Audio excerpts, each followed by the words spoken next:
The 1973 October War also set another dynamic in motion. Similarly empowered by post-1967 triumphalism and after 1973 spurred into action by fears that Israel would be compelled to embrace the United Nations Land for Peace formula to resolve the Arab-Israeli conflict, Messianic Zionist movements such as Gush Emunim, along with ultranationalist proponents of Greater Israel, launched a concerted campaign to expand and consolidate the Israeli presence in the occupied Arab territories, in Sinai, in the Gaza Strip, in the West Bank, and in the Syrian Golan Heights. Land grabs in densely populated regions of the West Bank and provocative mass marches through them by fanatical settlers of both the religious and nationalist variety became the order of the day. Successive Israeli governments, determined to retain as much of the land conquered during 1967 as possible, empowered and enabled such groups. Israel's leaders assigned their armed forces the role of protecting the settler movement's illegal, deliberately provocative, and increasingly violent activities, and effectively deployed this movement as the spearhead of their government's territorial agenda. The United States and the Europeans, despite their formal positions and periodic slaps on the expanding Israeli wrist, did literally nothing to dissuade Israel from this trajectory.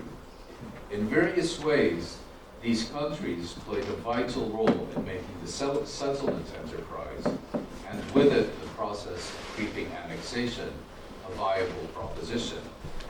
For example, and in sharp contrast to its approach to blood diamonds, the European Union became the largest market for illegal agricultural products from illegal settlements. Israel's confidence that it could pursue its expansionist agenda without consequences, and certainly none whatsoever from its Western sponsors and allies, as well as the local and global impunity enjoyed by Israel's settler auxiliaries, is central to the inexorable march rightwards of Israeli state and society since 1973. When Palestinian self-determination became integral to the international consensus on a resolution of the Arab-Israeli conflict during the 1970s and 1980s, the West, characteristically lagging behind the international community by several decades, eventually endorsed the principle of Palestinian statehood.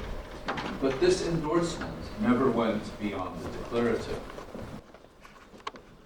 In other words, it consisted of entirely meaningless posturing, a slogan here and a statement there, that was systematically contradicted by policies and actions that wavered between active support and passive acquiescence in Israeli expansionism. The West's refusal to confront Israel over the acceleration of its settlement enterprise, or over the consolidation of what the Israeli human rights organization B'Tselem terms a regime of Jewish supremacy from the Jordan River to the Mediterranean Sea, ensured that US-led and EU-financed diplomatic initiatives were stillborn. These initiatives, Oslo chiefly among them, were, in the words of Palestinian diplomat Afif Safia, all process and no peace. This was in no small part because, as former US diplomat Aaron David Miller retrospectively conceded, Washington functioned not as a mediator, and certainly not as an honest broker, but rather as, in Miller's words, Israel's lawyer. Miller's job description is not insignificant when one recalls that, in addition to advocating for Israel's extremist agenda, he and his colleagues in the State Department spent considerable efforts ensuring that diplomacy was conducted exclusively under US auspices alone. Europe, as always, dutifully followed suit and paid the bills. The international community, consisting primarily of states in the global south, that believed inalienable rights, international law, and the international consensus on the question of Palestine meant something were shunted aside and reduced to the status of powerless, neutered spectators. After the 2000 Camp David summit clarified that a genuinely sovereign Palestinian state on 22% of mandatory Palestine was not on the US-Israeli agenda, and the West Bank and Gaza Strip once again erupted in rebellion, Israel dispensed with even the charade of Oslo's permanent status negotiations. With only the briefest of interludes, Israel reverted to unilateralism as its preferred approach. Henceforth, issues in dispute with the Palestinians would be resolved by Israel, and Israel alone, through the application of naked force and power, and on terms determined solely by its strategic objectives. This was particularly evident in the Gaza Strip, where under Ariel Sharon, Israel categorically refused to coordinate its 2005 so-called disengagement with the Palestinian Authority. Israel did so, moreover, in the full knowledge and expectation that the territory would come to be dominated by Hamas, furthering Israel's goal of Palestinian fragmentation. Once Hamas seized power in Gaza in 2007, this served as a pretext for Israel to tighten its punishing blockade and for periodic military campaigns termed mowing the lawn by Israeli planners to keep Gaza weak, isolated, and permanently off balance. In the words of Sharon confidant Dov Weissglass, speaking in 2006, 1 year before Hamas came to control the Gaza Strip, the idea is to put Gaza Palestinians on a diet, but not to make them die of hunger, end quote. A team of specialists in the Israeli military duly calculated the daily number of calories Palestinians would require to fulfill this policy. In other words, to starve but not to die. And this was revealed, in fact, in the Israeli press over a decade ago. As multiple crises enveloped the Arab world in 2011-2012, the Palestinians all but disappeared from the regional and international agenda. Their cause reappeared, if at all, as window dressing for US-engineered Arab-Israeli normalization agreements designed not to promote a resolution of the question of Palestine, but to further marginalize the Palestinians and to leave them permanently at Israel's mercy. It is against this background that we should understand Hamas's determination on the 7th of October 2023 to irrevocably shatter the status quo. The timing of Hamas's attack remains somewhat of a mystery. That it came on the 50th anniversary, almost to the day, of the joint Egyptian-Syrian offensive in 1973 that irrevocably shattered a previous status quo may be an explanation. But given that these attacks were at least a year or two in the making, it seems reasonable to dismiss the notion that their planning was a response to only the policies of the current Israeli government or in response to a specific incident in the preceding months. A key turning point appears to have been what was known as the Unity Intifada of 2021, during which it was Hamas that for the first time since 2007, rather than Israel, initiated an armed confrontation, and did so for reasons that had nothing to do with the Gaza Strip. Ultimately, it changed nothing, which would have persuaded Hamas it needed to conduct a significantly more spectacular action. But the 2021 confrontation had also, even if temporarily, successfully placed Palestine back at the center of the global agenda, unleashed widespread demonstrations throughout the region and beyond in support of the Palestinians, and provided a measure of relief to Palestinians in East Jerusalem threatened with imminent eviction from their homes. The scope and scale of the 7 October attacks almost certainly exceeded their ambition. since Hamas is unlikely to have assumed that the Israeli military would collapse like a house of cards, or that Israel's intelligence services had failed to acquire and process relevant information about Palestinian intentions and plans. Although the Gaza Strip is arguably the most intensively surveilled territory on Earth, the element of surprise exceeded even that achieved by Egypt and Syria in October 1973. Israel's billion-dollar iron wall, a physical, electronic, and digital barrier replete with sensors and automated machine guns and designed to encage the Gaza Strip with fewer soldiers on duty, proved even more flimsy than the Bar-Lev line.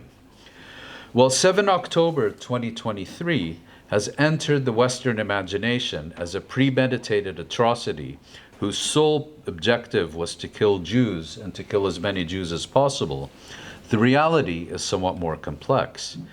Hamas well understood that if it wanted to change the balance of power with Israel, it would need to demonstrate the capacity to inflict meaningful damage on Israel's military. Its primary objective was therefore to inflict a severe blow on the Israeli military's Gaza division, which, as its name suggests, is responsible for implementing Israeli policy towards the territory it occupies. Representing the tip of Israel's spear, the Gaza division was on 7 October essentially wiped out as a coherent fighting force. Hundreds of soldiers and officers were killed as multiple bases were overrun. Many more were wounded, and dozens taken captive and spirited off to prepared facilities in the Gaza Strip. Separately, Palestinian units infiltrated and seized control of multiple population centers in the so-called Gaza envelope, an area in southern Israel larger than the Gaza Strip itself. In these locations, Hamas, Islamic Jihad, and other Palestinians also came into direct contact with Israeli civilians. Hundreds of these civilians were killed, and many more wounded, and perhaps 100 taken to the Gaza Strip as hostages.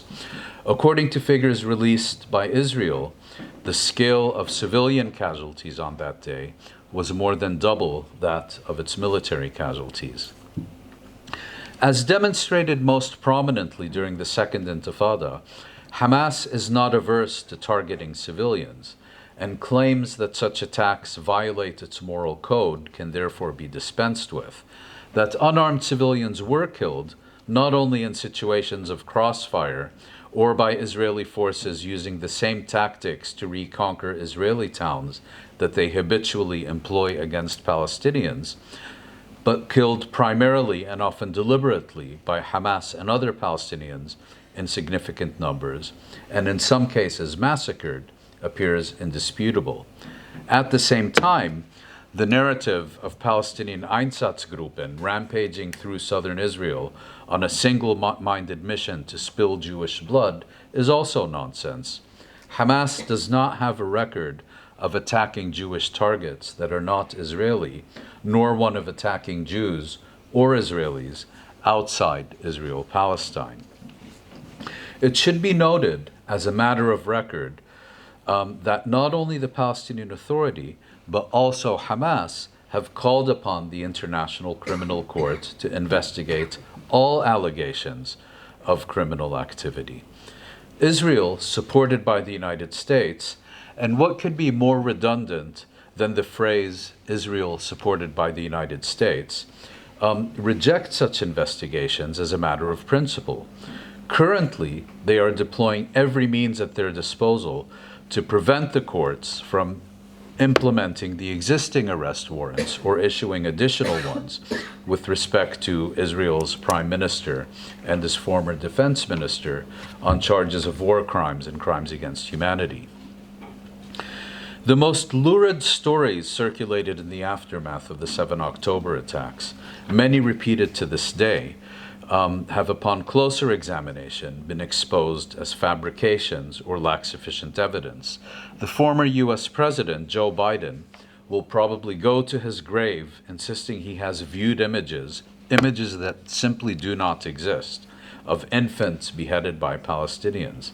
Similarly, the only verifiable truth about accounts of babies roasted in ovens, necrophilia, organized systematic rapes, and so on, is that they were concocted to dehumanize the enemy, and, like similar war propaganda elsewhere and in different eras, to generate foreign and domestic support for what came next.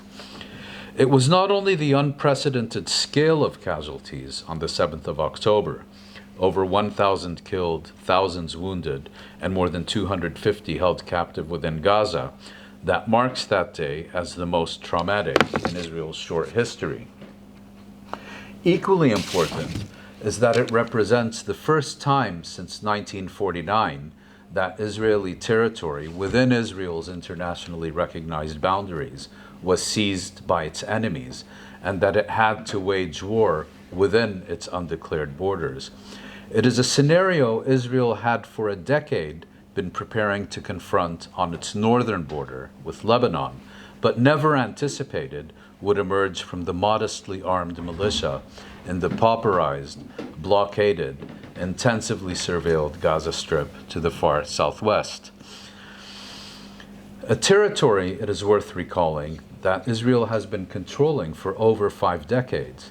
Israel's military doctrine that wars must be short, decisive, and fought on enemy territory did not survive that first day. With Israel's war on the Gaza Strip, also launched on the 7th of October, now into its 3rd year and no resolution in sight, a second pillar of Israel's doctrine, that wars must be short, has also fallen victim to reality. Indeed, Israel's Gaza war is its longest military campaign since its first, the Palestine War of the late 1940s, that made Nakba a term no longer requiring translation.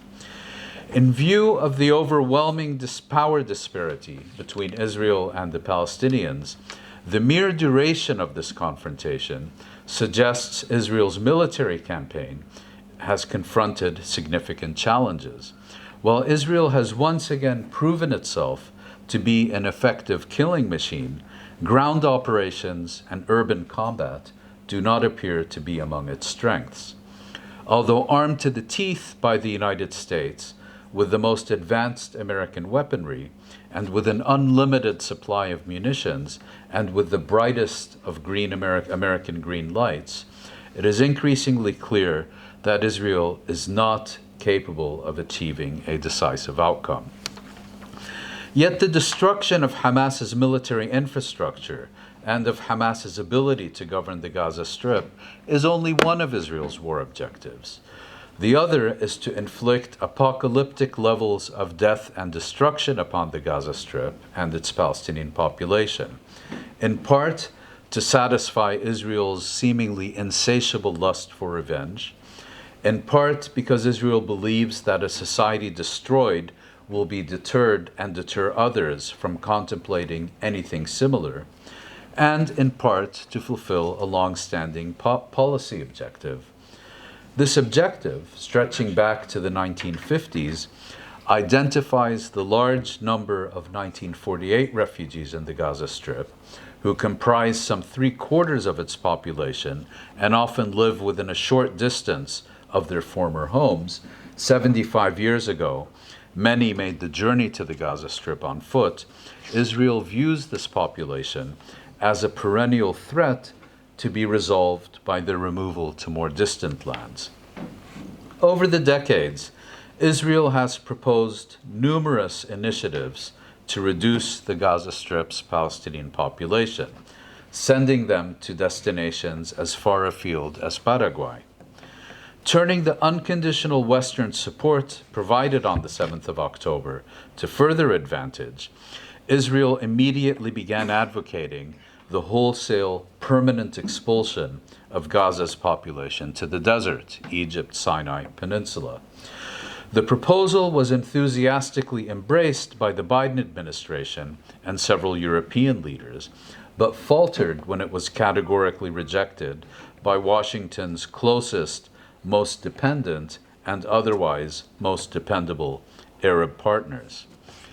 Israel has been doing everything possible to ensure that so-called voluntary ethnic cleansing remains the only remaining option for Palestinians in the Gaza Strip. And looking forward, I think it's entirely likely that Israel will do everything within its power to seek to prevent meaningful reconstruction in the Gaza Strip so that Palestinians increasingly seek to depart the Gaza Strip. If you can't force a tsunami, you settle for a trickle. Completing the work of what is arguably the most intensive bombing campaign in history, certainly since the Second World War, military bulldozers and demolition crews have reduced much of the territory entirely to rubble. More than 61 million tons of rubble in an area that is half the size of New York City. Civilian infrastructure has been systematically targeted, with the health and education sectors effectively obliterated. There's not a single university left standing in the Gaza Strip. Medieval siege tactics have produced the highest proportion of households in hunger crisis ever recorded globally, deprived more than 2 million civilians of access to potable water, and ended the supply of medication to the chronically ill. Israeli-engineered famine became a reality in the northern Gaza Strip. Giora Eiland, retired general, former Israeli National Security Advisor, and advisor to the current Israeli cabinet, has been enthusiastically saying the quiet part out loud since the beginning in his column for the Israeli newspaper Yediot Ahronot. Rejecting the concept of civilian non-combatants and admonishing against a campaign focused on Palestinian military capabilities as one that would be too lengthy and too costly, he consistently promoted calamity and cataclysm. On the 29th of October 2023, for example, he urged Israel to inflict, and I quote, not only destruction in Gaza City, but a humanitarian disaster and absolute governmental chaos. Only that outcome, the complete destruction of all systems in Gaza and desperate distress, will bring about victory, end quote. On the 19th of November 2023, he exhorted the government to reject foreign appeals to allow food, water, and medical supplies into the Gaza Strip, emphasizing, and again I quote, severe epidemics in the southern Gaza Strip will bring victory closer and will reduce the number of IDF casualties, end quote. Not quite an army radiating confidence in its fighting abilities, or for that matter, the most moral army in the universe. Eiland was also the chief author of the so-called General's Plan, which seeks to depopulate the northern Gaza Strip through what can only be characterized as a war of extermination. Entire families were wiped out on a daily basis, medical staff summarily executed, hospitals indiscriminately shelled, journalists killed, and of course the wanton destruction of anything with structure. Residents were ordered to leave via defined routes, which were then bombed. To encourage their departure, aid organizations are prevented from providing any food, any water, any medical supplies, or any fuel to the besieged population, with predictable results. The identification of an entire society as a military target and the determination to make it suffer on account of Israel's failure to defend itself has been a common refrain among Israel's senior political and military leaders. Israel transformed the entire Gaza Strip into a killing field. In the space of 2 years, it has, in addition to massacring over 70,000 people and wounding more than 100,000 more, killed more UN staff and journalists than have perished in any other conflict. UNICEF described Gaza as the world's most dangerous place to be a child, increasing numbers of whom have been killed in shellings aimed at hospitals, schools, and other locations assumed to be safe zones. UN Secretary General Antonio Guterres, who has on the whole proven excessively reluctant to name Israel as the agent of the apocalypse he routinely decries, called the Gaza Strip a graveyard for children. In the words of Iraqi novelist and poet Sinan Antoun, in his words, "Only the dead are safe from Israeli bombing," end quote, but not from its bulldozers, who have plowed through cemeteries, ripping open graves and scattering about their contents. South Africa's case before the International Court of Justice may or may not succeed in finding Israel guilty of genocide when a final ruling is issued in several years. That said, there are compelling reasons the court has determined South Africa has plausibly accused Israel and that the case deserves a full and proper hearing rather than dismissing it as a frivolous legal maneuver. For all intents and purposes, the World Supreme Court has indicted Israel on the charge of genocide. The South African legal team last year submitted its so-called memorial to the court to substantiate its case. Running many thousands of pages, it should make interesting reading once made public.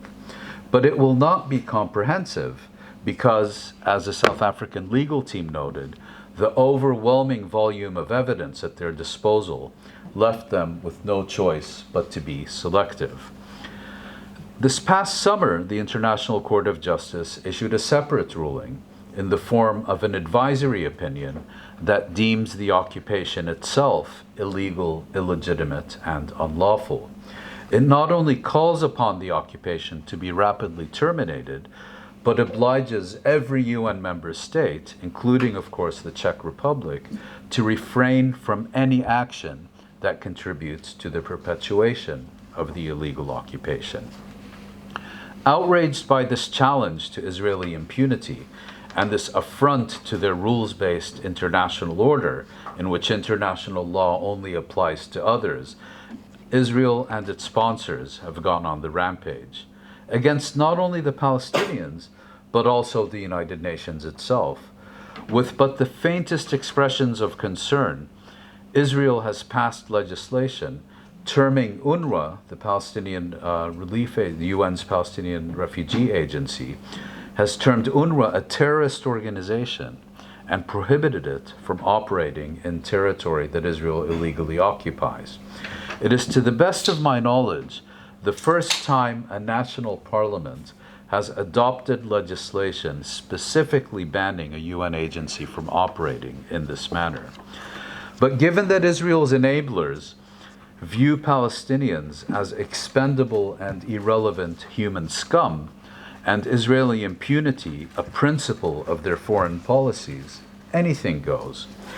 The US claim that not all Security Council resolutions are binding does seem nonsensical, until one takes into account that what Washington really meant, namely that any international resolution or any international ruling that requires Israeli compliance is by definition null and void. The scale and ferocity of the Palestinian attacks of the 7th of October 2023, the sheer savagery of Israel's onslaught on the Gaza Strip every day since, together with the regional and international repercussions of the Gaza apocalypse, appear to have persuaded the West that it is finally time to respond to the Palestine question, or at least to be perceived as doing so. And in that context, we had yesterday's United Nations Security Council resolution, which I won't get into now, but we'll be happy to discuss during the discussion. In conclusion, were Moshe Dayan still around today, he might be once again chastened by the high price of Israeli hubris in its dealings with its adversaries. But he would also remind us that a key reason Israel relinquished the Sinai Peninsula to Egypt in the late 1970s was because by doing so, Israel received a freer hand to tighten its grip over the remaining occupied Arab territories. If Dayan would nevertheless have concluded that it's time for Israel to cut its losses, withdraw to the 5 June 1967 boundaries, and peacefully coexist with the Palestinian people, those who today sit in his chair have a very different agenda and are moving in exactly the opposite direction. Determined to make the maximalist aspirations of Gush Emunim and the ultranationalists a reality, they proceed as if Israeli impunity has been inscribed into international law and are determined to bring matters to an apocalyptic conclusion. Better Kiryat Arba, the fanatic Israeli settlement in Hebron, without peace than peace without Kiryat Arba, in their view. The problem for Israel is that while its allies in the West may prefer a policy of vocal support or passive acquiescence regarding its policies, its actions have convinced a growing number of Palestinians, Arabs, and indeed freedom-loving people everywhere that while peace with Israel may still be possible, it is no longer desirable.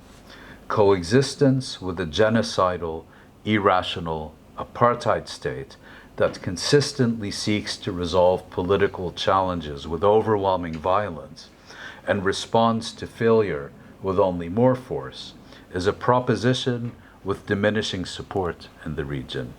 The more so, given that irrespective of what happens to the Gaza Strip, Israel's vulnerabilities were on the 7th of October, 2023, irrevocably exposed. Thank you very much.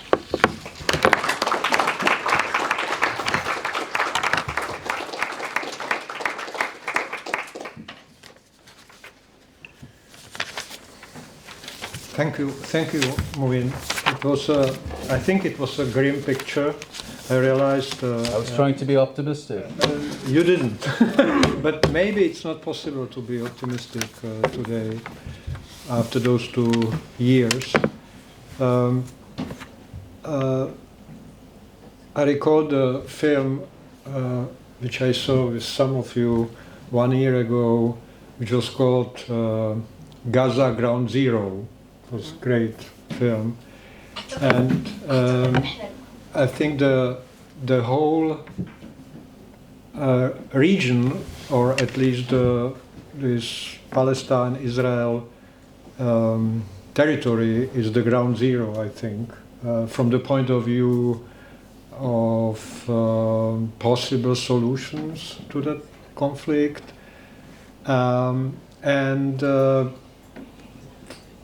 So we have to rehearse, and I think this lecture was very good at it, to resume, to re-narrate the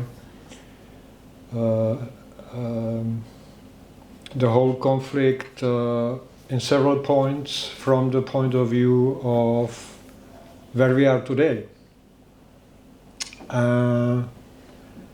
For me, it was, and it's still difficult because I was in the 90s, in 2000, I was very emotionally invested in this idea of peace process and two-state solutions. But I must recognize today that your assessment of the peace process is correct, that I was actually mistaken. I mistook the Oslo Accord of '93 for only an honest attempt to sort out the situation. It was nothing of that nature, of course.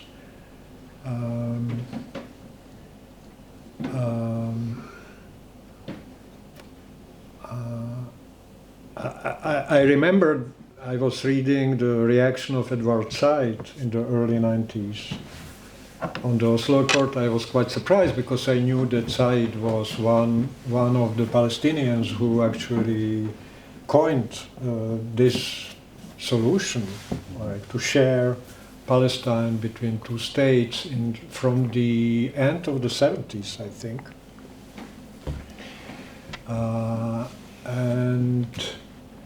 at that time he actually rightly understood that it's basically selling out of the Palestinian cause, that it's very improbable that under those circumstances the peaceful solution could be realized.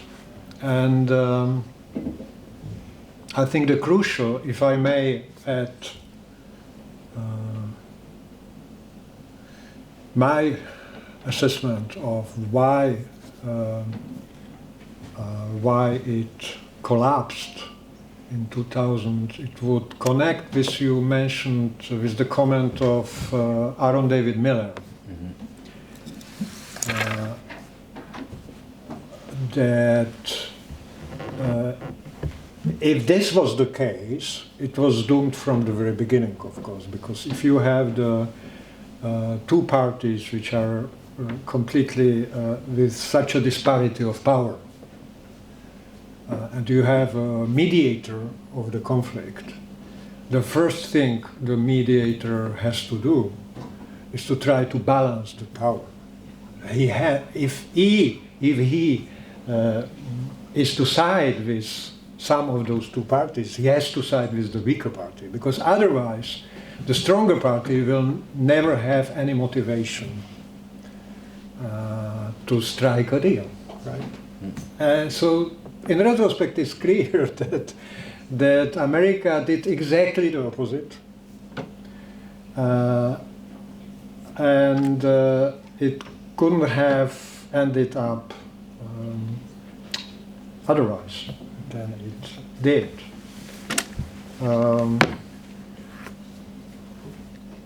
I was also reminded, when you began with Moshe Dayan, I recalled that at the end of the 70s, I think there was some conference where he appeared as a speaker, and he ended up his speech saying, we are all talking about possible solutions, but maybe we should live without any, we should learn to live without any solution, which is exactly what Israelis have done for the last 40 years, because it's advantageous for them, because they are a stronger party.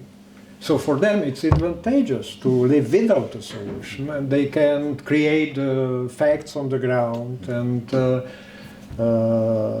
continue this creeping annexation of occupied territories. So unfortunately I don't have anything to argue against your pessimism, but maybe I would only add one question, and that would make a bridge to opening the floor. The obvious question, if the two-state solution is over, basically, and I agree with you, the last comment I want to make is about this posturing of Western state. I think even the French initiative, which I supported, and I thought our government should support that initiative in the August and September, was really posturing, because Macron was carrying out this campaign for the recognition of Palestine, while the Israeli army was still killing Palestinians in Gaza, instead of trying to push Israel to ceasefire. He was posturing, saying, okay, they will be, we should recognize Palestine. Why? In that situation where your ally is actually continuing the massacre of Palestinians, as we are saying in New York and elsewhere, So I think it only confirmed your point that it's not really credible. France is a European power which could maybe make some change is not really credible. Even this last attempt was really like, again, you know, in the moment when Israel is continuing its action, there was no, you know, no point in doing that. Or it could be somehow connected, but then France would have to threaten Israel with sanctions alone. You know, sometimes it's we are in the European Union. Sometimes people are saying, okay, European Union is divided. You know, they are pro-Palestinian states, they are pro-Israeli states, and so European Council cannot decide anything. But individual states can decide. And France is quite an important state. And they did nothing, which means that there is no credibility to Macron's action, in my eyes. So, unfortunately, it would confirm your point. Anyway, so my question would be, if the two-state solution is over, what solution should we seek? Well, thank you for your comments. And before answering your question, if I can please respond with several comments of my own. You correctly pointed out that it has served Israel very well to live without a solution. But at the same time, I think it's interesting that over the past 20 years or so, we have seen a shift in Israel's attitudes. I would say from 1967 until maybe 2000, there was a basic division within Israeli political elites. One section felt, and I think it was for many years the dominant section, felt that Israel's interests in the occupied territories are best served by an indefinite perpetuation of the status quo, what you rightly called living without a solution.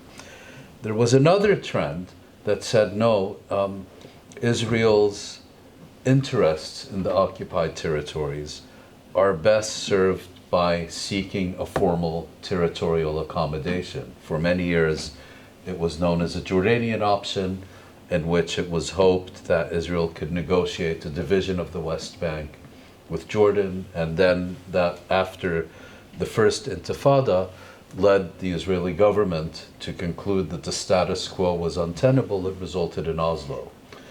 I think in 2007, after 2000, and the eruption of the second Intifada, that began to change. The division now was between one group that believes that still believes that Israel's interests are best served without a solution. But the second group is not one that is proposing a kind of territorial accommodation, but is proposing formal annexation. And that shows, I think, also how much Israeli politics and Israeli society has moved to the right. We've seen the annexationists gaining increasing power. Whether they will ultimately win the argument remains to be seen. And the second point, what you mentioned about France, I fully agree. And people often say that the United States is the only country that can influence Israeli policy. I think it's true that no country can influence Israel as effectively as the United States. But it's not only the United States. West Germany is Israel, or Germany rather, is Germany's third largest weapons supplier, or second largest. The European Union is Israel's most important trading partner. It's not the United States. And it shows the absurdity of, on the one hand, proclaiming support for a two-state settlement in the middle of a genocide, and then pretending the genocide is not happening. And this is what we had during the 1990s and the Oslo years, that on the one hand you had this formal diplomatic process and negotiations about a line here and and a checkpoint there, while ignoring what Israel was doing to bury the two-state framework with new settlements and settlement expansion and so on. And every time the Palestinians would object by saying, we're going to do this or that, no, we have to maintain the process. And the process became so holy and so sacred that it served as camouflage for transforming reality on the ground. In response to your question, my point is not that the two-state framework is no longer possible. I believe it actually is feasible, because what a two-state framework requires is political will. And if you have sufficient political will, I don't think it will come at all anymore from Israeli society. It could come from Israel's Western sponsors and allies. And it's a very big if, but if Washington, London, Brussels tomorrow morning were to decide Western security, Western interests in the Middle East require an end to Israeli occupation in the Palestinian state, it's not impossible. I don't think it will happen. But I also think we've now reached the stage where continued Western indulgence for Israel and Israel's addiction to violence and to seeking to resolve all its problems through warfare in an ever-increasing circle within the Middle East. And the fact that it is now a genocidal apartheid regime makes a two-state settlement undesirable. What is going to take its place, and I have to admit, it's a crucial issue, and because I was like you, until recently a proponent of a two-state settlement, it is not something that I have yet sufficiently thought through. What I will say is that I think it's important to recognize that Israel is an ideological state. Just as the Soviet Union, for example, was an ideological state, and you couldn't, once you took away the ideology, the state disintegrated. I don't think you can have a state of Israel without the ideology of Zionism. And I think it's important to dismantle the ruling institutions of the state. But at the same time, of course, there are, however many millions of Israeli Jews and however many millions of Palestinian Arabs, and we need to make a very clear distinction between the need to dismantle the state and the ruling ideology and the need to preserve the rights of those who live there. And I think that at least for the transitional period, you need to have a situation in which you guarantee not only individual equality, but also the equality of the different groups that live there. Because unless you're able to balance and the rights and interests of the groups who live there, you're not going to be able to have individual equality in the long run. How do you get there? I think international pressure can play an important contribution, but I don't think it can ever be sufficient. I think the answer to your question is going to have to come from the Palestinians, from within the region. I don't think there are any simple answers to that, and I do think we could be looking at a long and potentially very difficult struggle to get there. And that's really the best answer I can give you at this stage. Okay, let's open the floor for your comments or questions. Already I have a list of comments, so I'll have to say only one bit of it right now in the beginning. It's a very pessimistic situation, and the situation on the ground, the de facto situation, either in Gaza, more prominent, and in the West Bank as well, does not leave currently any room for any short-term foreseen improvement that might lead into any peaceful settlement of any kind.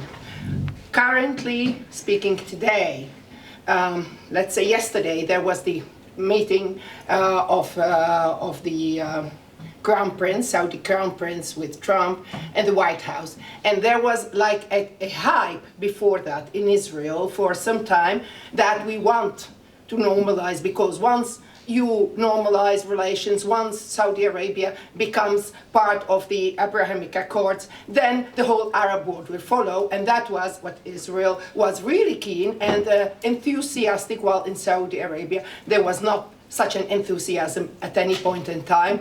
And we should not forget Smotrich a few weeks back said, well, if they want to normalize by saying, okay, normalizing against having a Palestinian state, okay, we don't want that, let them ride their camels. So, and this is only a true reflection of the mood in Israel these days. They believed that they could achieve normalization against the sales of the planes, of the M35s. Now the M35s deal went on, and the Saudi prince said again the same thing he said before. He didn't, yes, we would be willing to look into it.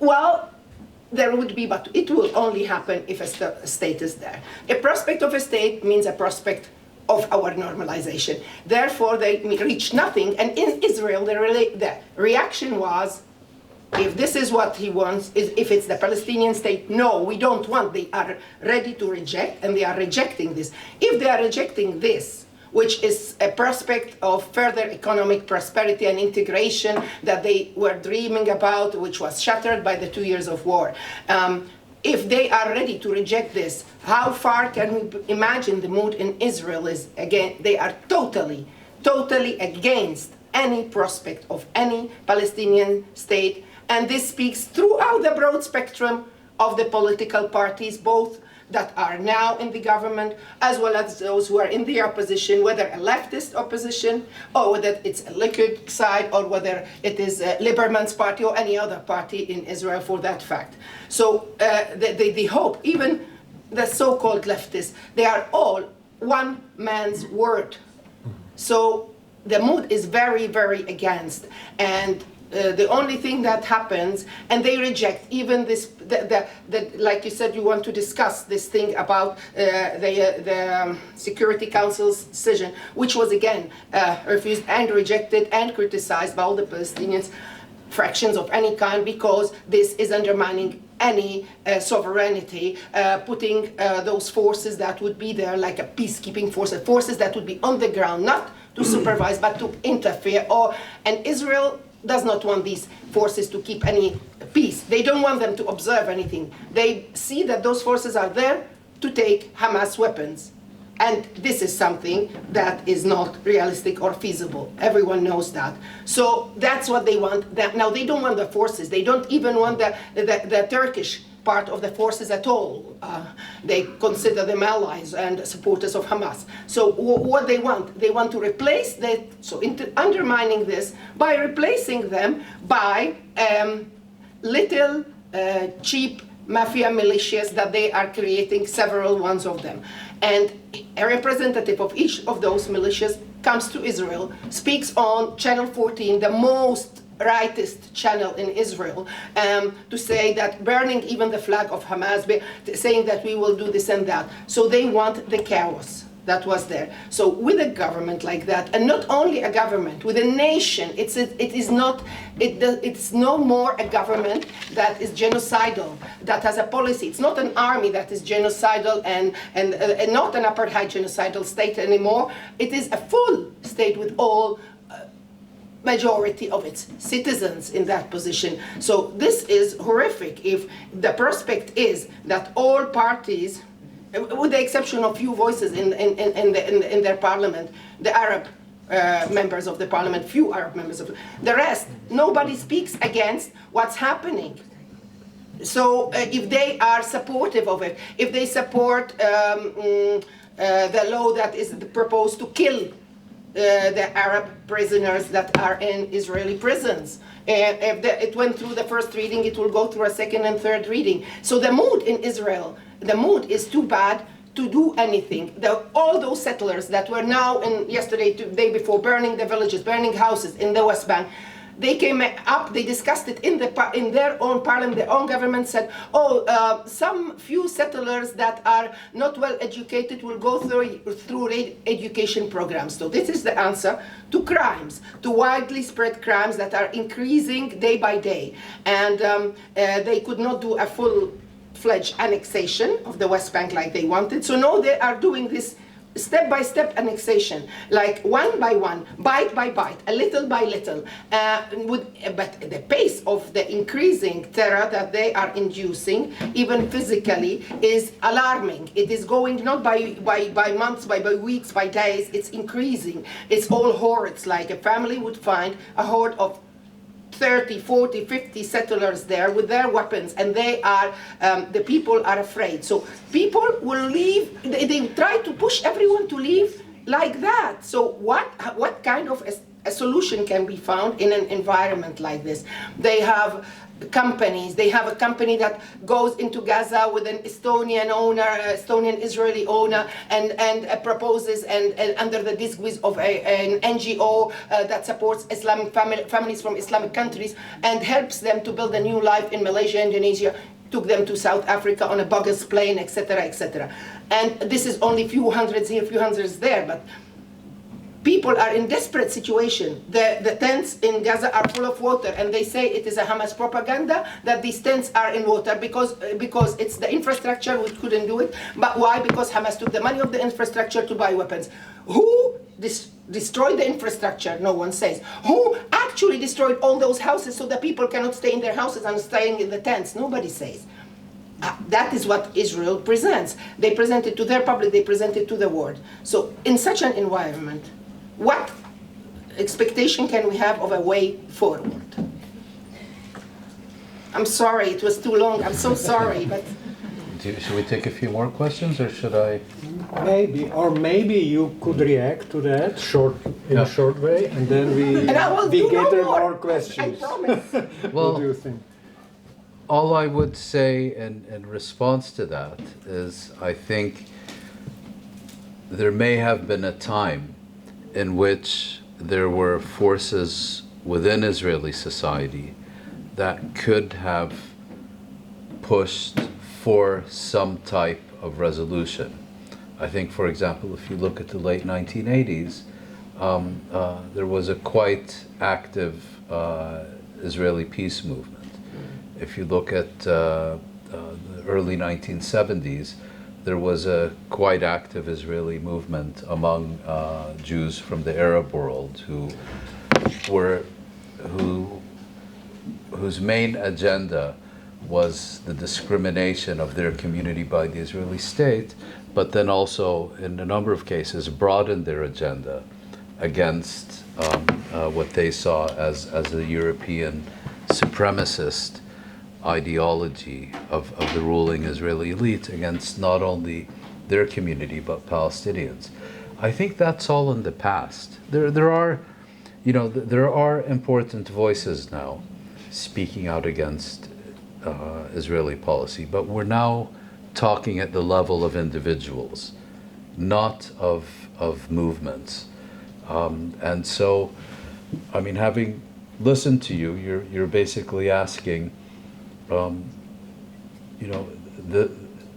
what in this society can be relied upon? And my answer is it can't. There are no meaningful forces in the society that can play a useful role. Whether there will be at some point in the future or not is purely speculative, and therefore I think the impetus for any resolution has to come from the Palestinians, from the region, potentially from the international community. Okay, let's gather 3 questions. Two quick questions. One is about genocidal society of Israel. It's true that we have to separate society from the government, but I think in the case of Israel, it's becoming increasingly evident that the society is actually in a moral decay. So we have seen the areas with oversight of Gaza where you can take a drink from the vending machine and see how the bombs are dropping on Gaza. We have seen the soldiers in Gaza wearing the women's lingerie and basically mocking the human suffering there. We have seen Israelis on TikTok and Instagram mocking the human suffering of people dying in Gaza, dying of hunger, dying of missiles, of relentless bombardments every day. We have seen not only the societal moral decay, but also their legal system decay, because recently they have been parading those who raped the Palestinian prisoners in their death camps, in their torture camps. And some of them went even uncovered, public, and are back in action in Gaza right now. So, and they are imprisoning the whistleblower who leaked the footage. Netanyahu can avoid any trial for however long he wants. So, and if you ask just like a random civilian in the street, what do you think of what's happening in Gaza? They will tell you, October 7th, Gaza wood, all, you know. It's really like, how long can this kind of society, you know, sustain itself until it implodes, until it, I don't know, like the decay will be in the final stage. Okay. Yeah, and the second fold of the question I have. So Gideon Levy, the Haaretz newspaper journalist and anti-Zionist, I think, he says that in order to overcome, to defeat the Israeli apartheid, you know, it's compared many times with the South African apartheid, we have to do the same thing: boycott, divest, sanction. I think it's very clear now that the politicians and our governments are no allies to us, and that we have to take the matter in our hands. Us everyday people, look at the Italian dock workers, what they are doing. Look at all the demonstrations. Look at the economic pressure that we can put on chain, I don't know, like enterprise such as Starbucks, Coca-Cola, and everything. So do you think this is also true in case of Israel? Okay, thank you. Yes. Another question? Yeah. I have an optimistic question, so when there's time for it, please call me out, because my question wants to change the atmosphere in the room a little bit. Thank you. That's nice. Yes, that was the second, please. My own opinion is that what is important is not only what's happening in Israel or Palestine or what's happening in Europe or what we do, but also that the Arab society also is stagnant and has a huge problem. Like, for example, who was supporting the people who collaborated with against the favorable solutions of the Oslo Accords? It was Mohammed Dahlan who worked with the Emirates, and all of the states which are located in the Gulf are very reliant on the American trade foreign influence, because its rulers do not basically think about their people, but they are failed also to think about their privileges. And how to say, in the Arab world generally a lot of these things are really distracting people from what's going on in Palestine as well. Okay, and maybe the last question of this round. Yeah, I want to ask. There is one thing when I talk to Palestinians that comes, I noticed that comes kind of back to me, and that is global South. I spoke to, you probably know, Adania Shibli, Palestinian writer, about when she was here in Prague, and people were asking why doesn't she talk about the situation it is now. And she told me, and what happened in Germany, because her book was, or her award was not given to her and so on. And she told me, I don't want to, this doesn't define me or us as Palestinian people, like what's from Germany that supports this, what they decide to do. I don't want to talk about it, I don't want to give Sorry, don't want to talk about what? about not getting a German award Yeah, in yeah, Frankfurt. yeah. That Yes. was a big, Yes. big discussion about it. So that she doesn't want to talk about this. Everybody expects her to talk about it. And she said, I don't want to spend my time anymore. Like in these countries, I want to focus on Global South. And that she's going to Nigeria. And then I talked to another artist, like theater director. He said also that the oppressed countries and nations should get together, and he was calling for those who were colonized and robbed and so on to get together.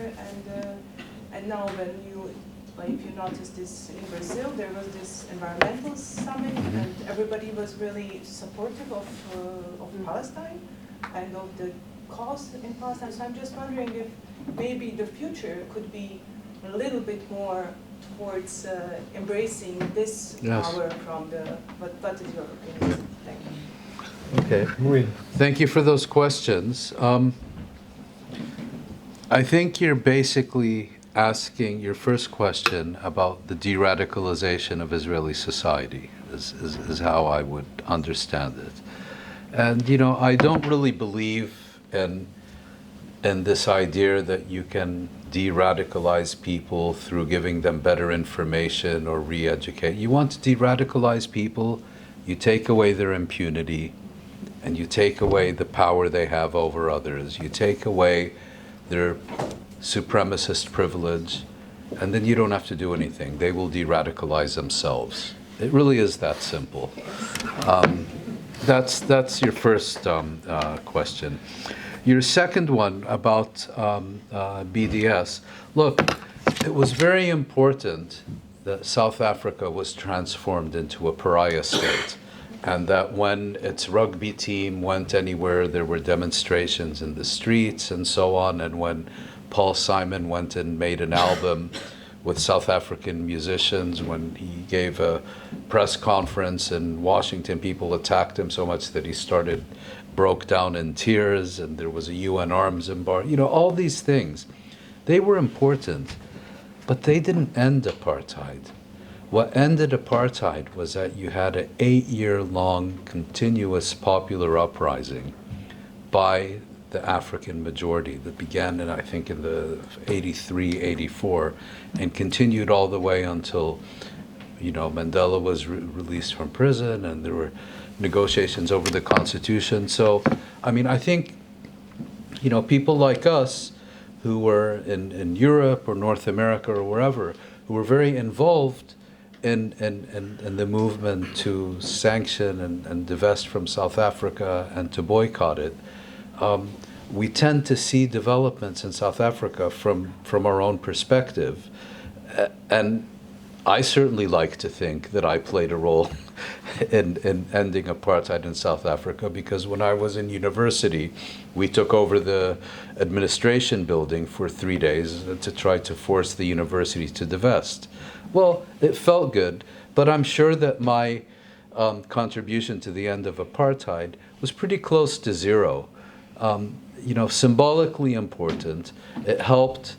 It's always useful to do the right thing, but at the end of the day, in South Africa, it was primarily the efforts of the people in the country themselves. South Africa is a different situation than Palestine. South Africa, 10% of the population was white, and they were, and the majority, a divided majority, but a majority was 90%. South Africa is many times larger than Israel. It's a very resource-rich country, and it could basically survive until Washington pulled the plug, and then its business community recognized that it had to begin, and it was in fact the business community before the de Klerk government that initiated dialogue with the African National Congress. I think perhaps you could make the argument that in the case of Israel, and having seen in the past 2 years how utterly dependent Israel is on the United States and the West more generally, in military terms, in diplomatic terms, in political terms, that perhaps in Israel's case, BDS could play a larger role than it played in South Africa, because Israel is so much more vulnerable to external pressure than South Africa was.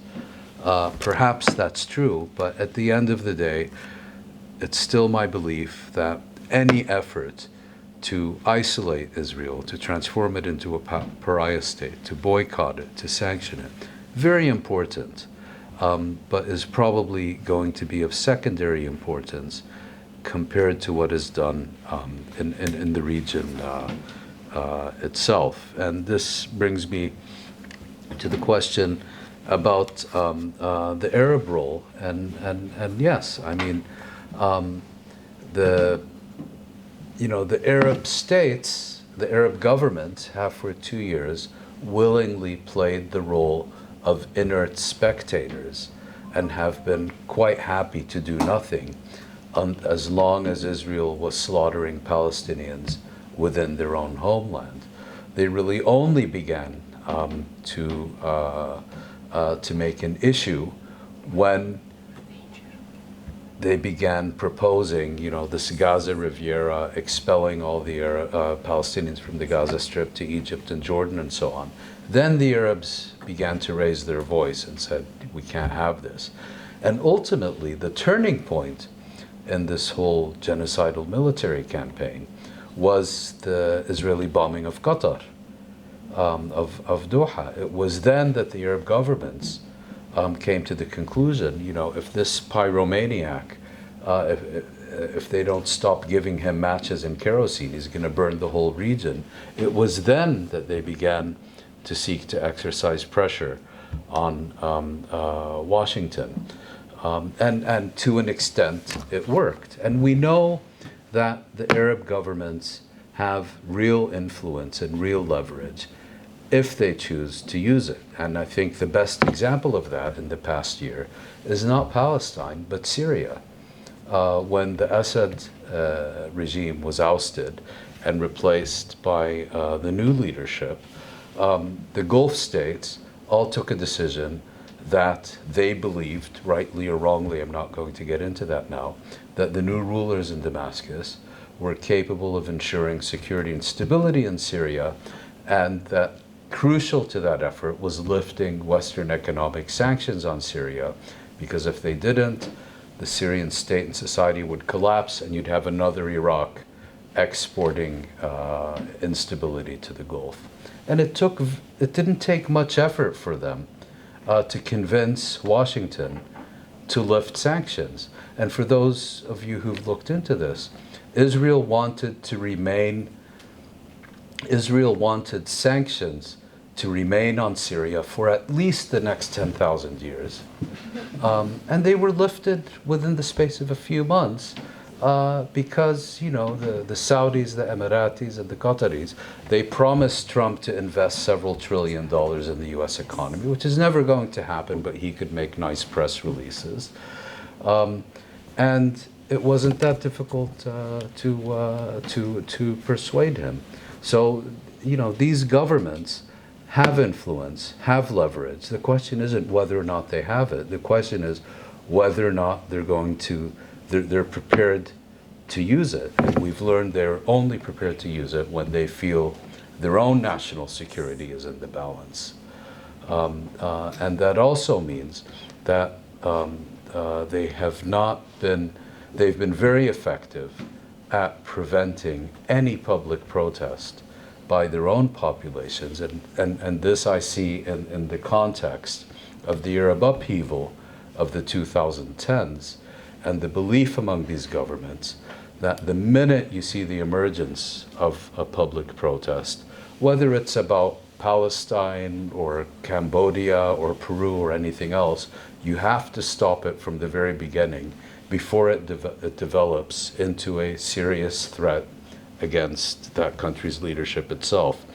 Finally, there was a question about the global south. Was it you about? Yeah, I think it's a vitally important issue, particularly. I mean, if you look at the last 2 years, how many Arab governments have severed diplomatic relations with Israel? How many Arab governments have severed economic relations with Israel? How many Arab governments have dragged Israel before the International Court of Justice or petitioned the International Criminal Court? I think there may have been one.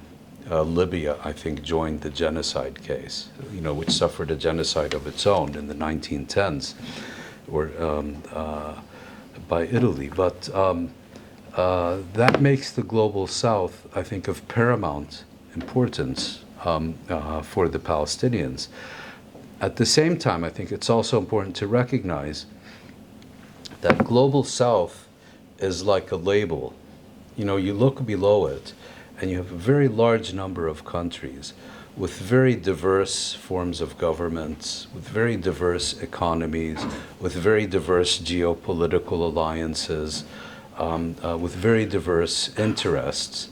You're not talking about, this isn't the Cold War, where you can say you have a Western bloc and an Eastern bloc, and they share more things in common within each bloc than they have differences. No, you're talking about, countries like South Africa, Malaysia, Brazil, Mexico, very different, and what we saw yesterday in the Security Council, many or some people expected Russia or China or both to veto this US draft. It was pretty clear what happened. Russia's main priority now is to have an understanding with the United States about Ukraine. Trump sees this resolution about Gaza as perhaps his most important or his only serious foreign policy achievement since he took office. And the Russians were not prepared to take that away from him and to anger him because of the consequences that could have about Trump's attitude towards the Ukraine war. Similarly, China wants to ensure that this whole tariff war with the United States is resolved or at least postponed, and it may not like what the United States is doing in Gaza, but it's a secondary issue. And we always saw this with the European Union in the 70s and 80s. They were always opposed to what the Americans were doing, but they had bigger fish to fry in Washington than the Middle East. They were not going to get into a confrontation with Washington about Middle East policy when they had to seek agreement on climate, trade, and all these other things. So again, Global South, vitally important, but it's also important to recognize this is not an alliance, it's a coalition that once you get beyond voting as a bloc in the UN General Assembly, is a very diverse collection of states and governments and actors that requires a lot of intensive effort to get it to move beyond the declarative. Okay, let's take the second round of questions. Okay. Thank you very much. You are with us. I want to ask how you touch the Security Could you Council. speak up a little, please? Now you talk about Security Council. Yes, Last resolution. yes. So what do you think, what kind of message or what will happen after this? Because there is really, I don't know, I don't want to say my opinion, I want to know your opinion, but it looks like we going into the status quo like after Oslo. Mhm. Thank you. Please. Yeah, I don't know if I have a question or more comment, because I'm totally upset about that situation, what is happening.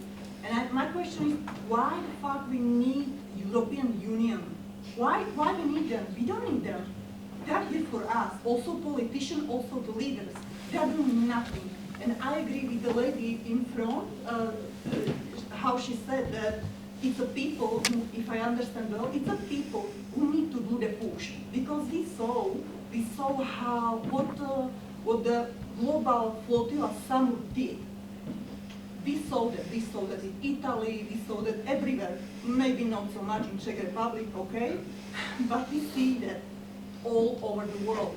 And I think this is one of the solutions what should be done to push like the governments.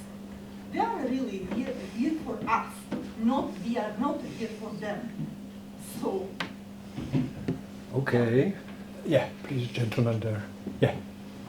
All right, thank you for your scholarship and being here with us, and I can totally understand the emotions of all my colleagues. If you could speak up a little, please. Yeah, so I can totally understand the emotions of all the people who are questioning, because we know that the intention from the Israeli government or society at large is not of any kindness towards the Palestinian people.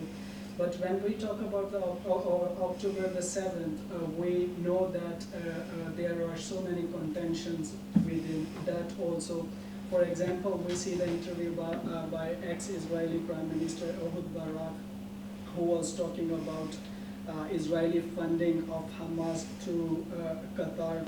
And if they really wanted two-state solution, they could have allowed Marwan Barghouti to do that, because he, I believe, is also supportive of that. Other than that, another game which they are playing is they are trying to expel people out of Gaza, which we all know.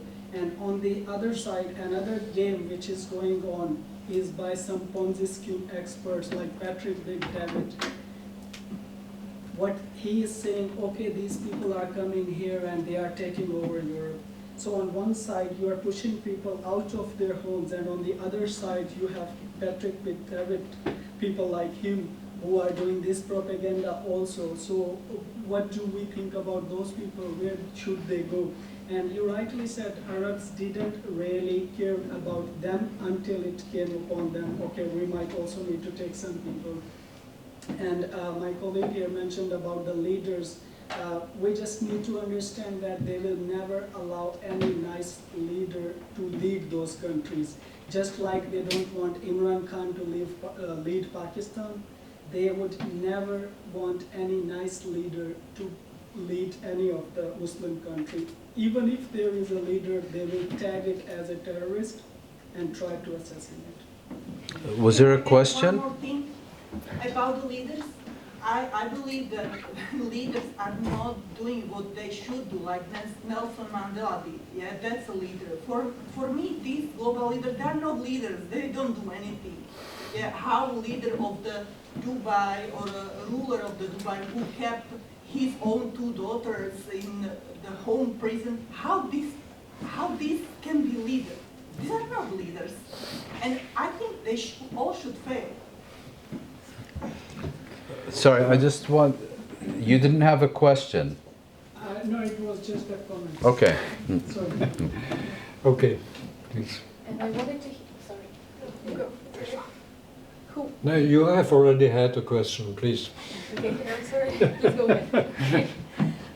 I just wanted you to share your opinions on what you see the impact being on the legitimacy and the belief of people in international institutions, because, for example, quoting what you said in the previous discussion points, that for change to happen, whatever that may be now, because we're in a very open discussion about that, there needs to be political will and there needs to be pressure.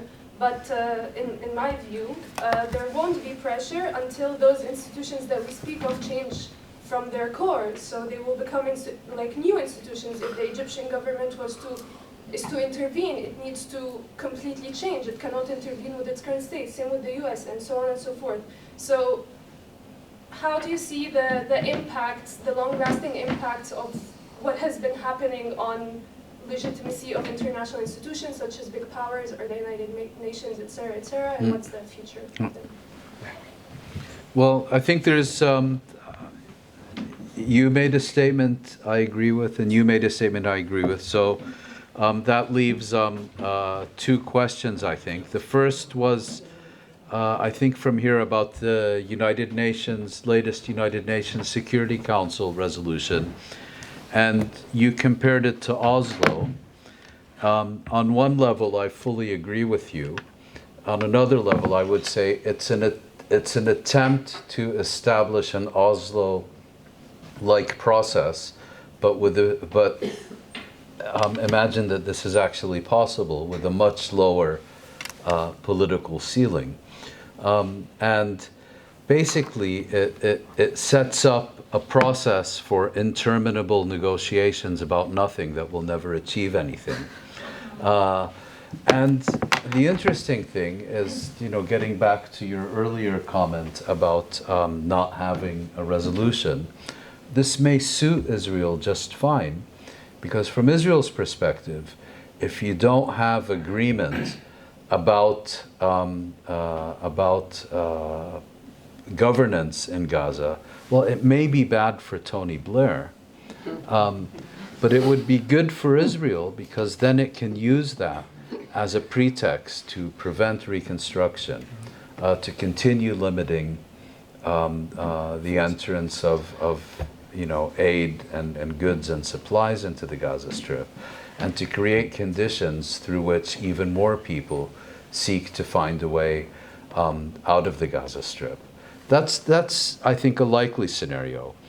The other possibility, of course, is that this agreement is actually implemented, and I think this is the likelihood that it is actually going to be implemented is similar to the likelihood that Oslo was ever going to be implemented.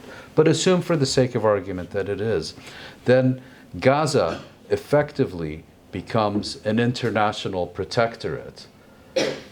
Not only that, but one that is completely separate from the West Bank.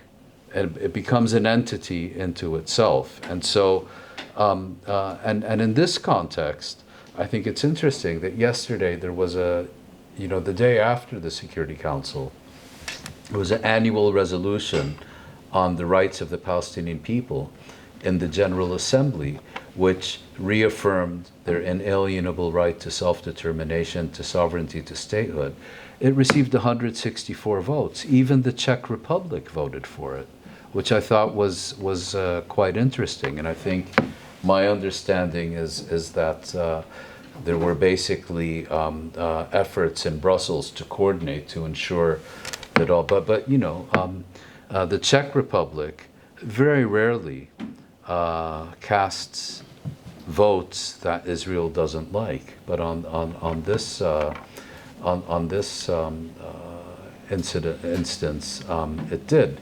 But again, I think it's very unlikely that this resolution is going to be implemented. The Americans will probably lose interest. They'll get, the White House will get bogged down in some business regarding Epstein or Ukraine or whatever. And usually when you have situations like that, it's usually a situation where Israel is much better organized to take advantage of the resulting opportunities, and that may happen again. Regarding your question, yes, the credibility of international institutions, the credibility of international law lies buried under 61 million tons of rubble in the Gaza Strip. And what we've learned in the past 2 years is that we have something called the rules-based international order. It's not international law. It's not the UN Charter and international institutions. It's the rules-based international order, which basically means one set of rules for you, and you are not allowed to violate international law. You have to respect, all the rules down to the smallest letter. And there's another set of rules for me, which is that I can ignore them at will. My friends can act with impunity. And what we're seeing now, I think, is very much a competition between international law and international institutions on the one hand, and as it was developed after 1945, and the rules-based international order on the other. And we've seen the United States, the European Union to a certain extent, certainly Israel, try to literally dismantle international institutions and international law, basically in order to preserve Israeli impunity and to ensure that Israel is not held accountable for its policies towards the Palestinian people. And if it succeeds, it's not going to be only the Palestinians who pay the price. it will be the entire international system. And we're already beginning to see that in certain respects. Yeah. Lamis, and then Zora, and then the third one. Who will be the third one? You have already spoken. The third person. Okay. Okay, so I'll leave Yeah. after. If it's negative, you start. Slightly negative. So, I was listening to you on the podcasts, and I was not prepared to be shocked by what you would say, because I'm used to your gloomy assessments, and Thank you. I share them for the most part. But I was still shocked by the last sentence, where you said that the peace with Israel as we know it right now, you said genocidal apartheid state, is not desirable. Yes. And for me, I was trying to think through what it means, because we all need some kind of humanistic horizon or justice horizon to all these horrific events. And mostly the word peace is the one that somehow, that sums it all. Reconciliation, peace, and Yes. we've had during the last several months several visits, also sometimes supported by the Association of Friends of Palestine, people from Israel and Palestine, in these individuals, the token friends. There is hundreds of them. There's maybe thousands of them who form friendships across the lines, and who actually, who are the proof that this anti-humanistic policy does not determine everyone in Israel and Palestine. That reconciliation is possible, but we also know that their discourse is a minority one, and it has no political force behind them, unfortunately. Even though we would wish them to have one. And now you're destroying this peace for me, and actually I think it's probably well, we have all been through the disillusionment verbally from the peace process. We all realized that the peace process of the 1990s and 2000s was a sham. So the peace process was a fake. I mean, it meant the opposite of what peace process would mean. Yeah. And now even the word peace, I guess, without justice or without justice has actually no meaning. And this horizon is no peace in the sense of appeasement that is being prepared for Gaza. Yes. Appeasement under violence is no peace, and the word peace makes no sense. We should stop using it. I agree with you. Justice is more important, but it's difficult to envisage justice without law. And what I take from your talk is that we kind of have to reconsider all the whole vocabulary that we use to describe wars, not only in Israel Palestine, but especially there where all these words have been so devaluated. Humanitarian foundation. Gaza Humanitarian Foundation. Which is a death squad. Yeah. Yes, humanitarian truce. Stop the bombing just for a few hours to resume later. We've the whole vocabulary we use to describe what is happening in Israel and Gaza is just perpetuating violence, and the word peace is part of it. I guess when we speak of peace process, Trump's peace process. So, and what I take from your talk is that the at least for people in the West who are not immediately affected, and who have the luxury of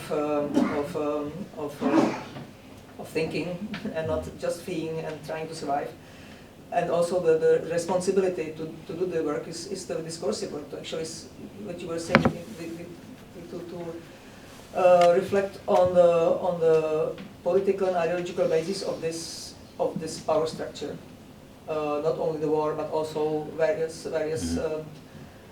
power systems that oppress certain people and empower others, and also to somehow start using a different vocabulary without the word peace, basically, in it. And it's something that we also encounter when we talk about Ukraine and Russia, and then we understand that there is no possibility of peace under arms. In Israel and Palestine, we don't see it. So it's basically a comment, and I don't know where to go from there. But I would be happy to to get if Yes. from you if I got it right. Yeah, well, thank you very much for those comments, and I think you raise an important point. I spoke about the undesirability of peace with a genocidal apartheid regime, and I think you corrected me by pointing out actually it should be about not having coexistence or appeasement of and I think that those terms capture it much more accurately. And had I spoken to you before I finished my text, I think those are the terms I would have used. So thank you for that. And yeah, you know, more broadly, I think it is a form of appeasement. And the way I look at it is, okay, let's put 1940s Europe aside for a moment in order not to draw that analogy. But if you look at Southern Africa in the 1980s,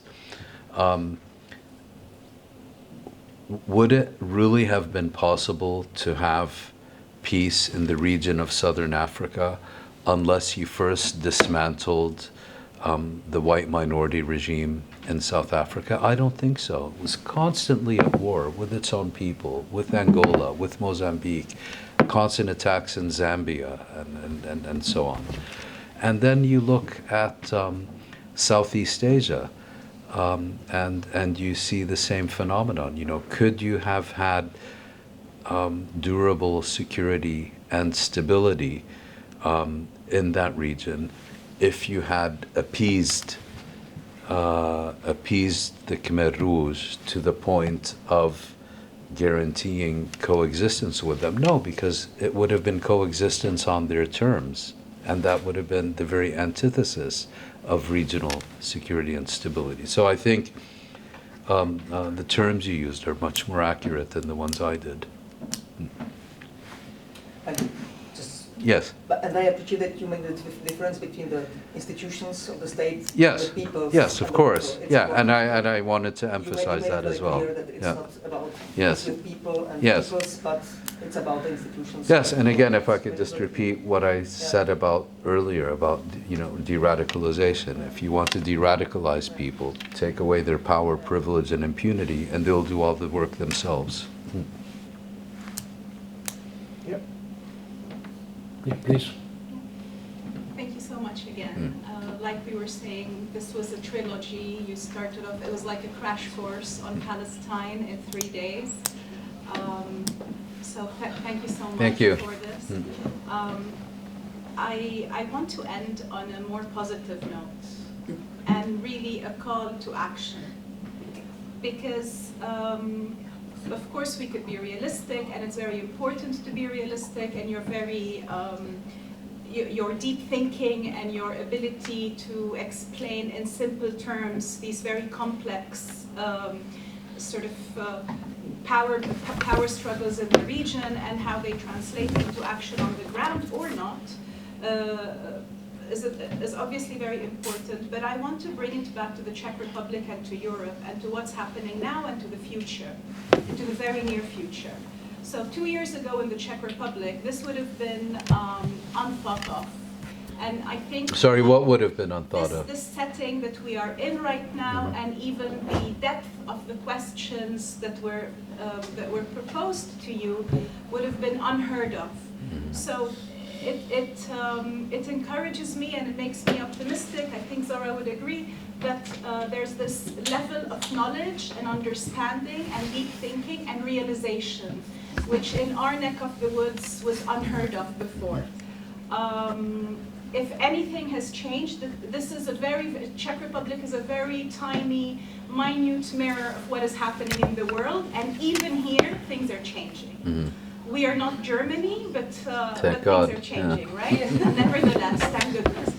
And I totally agree that, you know, I mean, Gaza has proven that denazification doesn't work. Had denazification worked in Germany, it wouldn't have ended up in a genocide in Gaza, because these generations that were denazified in Germany would have learned a thing or two, and clearly they have not. Exactly. If you cannot apply what you have learned to everyone and only to the Jews in Israel, clearly something is wrong.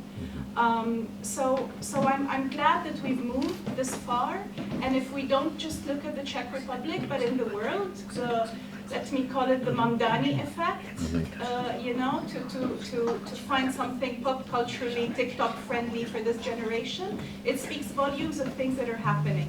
We know that in Seattle, a democratic socialist also just won.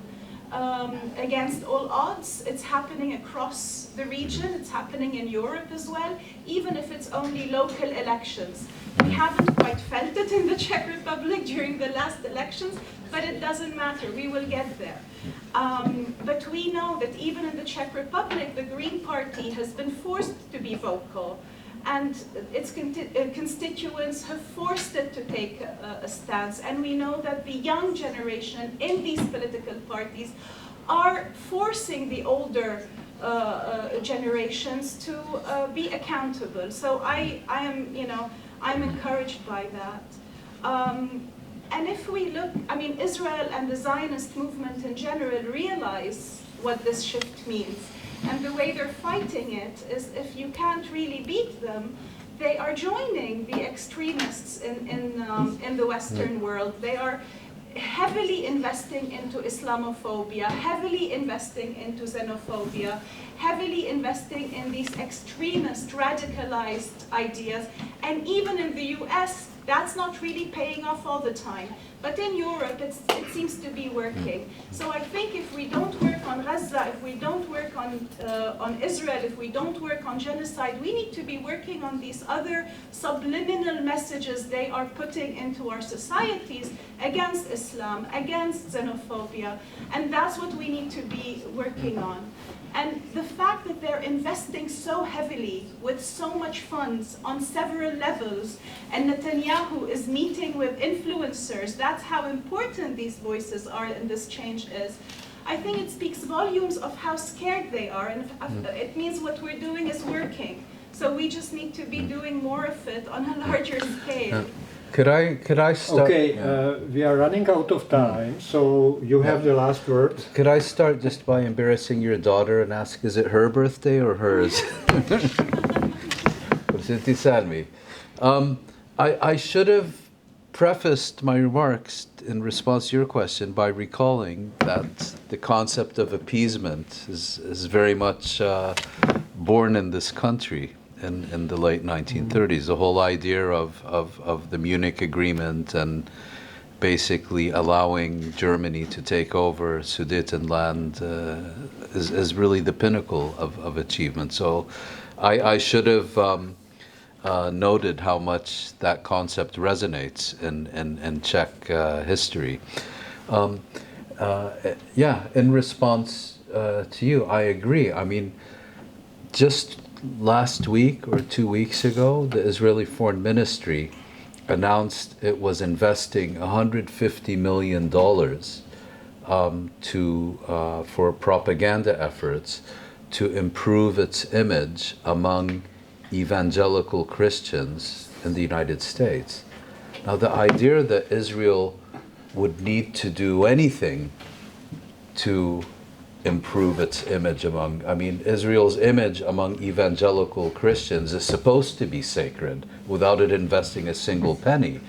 And now it's gotten so bad, that instead of investing money to keep people like you and me out of the way, this is the very basis of in the US, evangelical Christians are more committed to Israel than the American Jewish community. So I believe the trend is irreversible and is not going to change. And on that basis, yes, I do share your optimism. Of course, the real challenge is translating the changes in public opinion into concrete policy changes, and that gets back, I think, to your point about France doing the nice posturing without any real change. But that will, I believe, eventually come. I think we're running short of time, so I'll stop there. Yeah. So, thank you very much. I guess we could have spent 1 more hour, but we don't have it. Thanks so much. I think it was a great debate. Thank you. And thanks for the questions. Thanks to the Association of the Friends of Palestine. Thank you very much. Please, when you go by, the gentleman behind, drop a penny for the rental of this place. And thank you. And, thank you. Hopefully see you again in a few years with a different topic. I hope so. Thank you very much. Yeah.